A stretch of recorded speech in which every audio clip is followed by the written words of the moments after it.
আমি একটি হাদিসের প্রেমে পড়ে গেছি।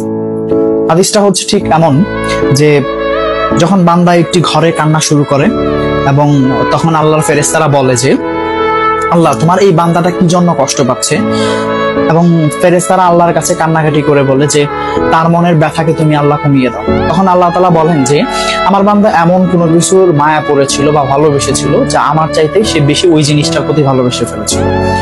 আমি আমার বান্দার কষ্ট আমি বুঝি এবং আমি দুঃখী মানুষের মানে ভগ্ন হৃদয়ের মানুষের খুব কাছাকাছি অবস্থান করি। কত দূর?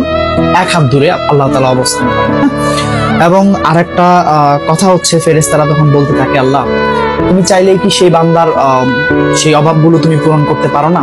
তখন আল্লাহ তাআলা বলেন যে আমি ওয়াদা করতেছি আমার বান্দা যে জিনিসটা তার জীবন থেকে হারিয়েছে তার চাইতে অধিক উত্তম জিনিস আমি তাকে দিব, যা দেখে পৃথিবীর মানুষ বিস্মিত হবে।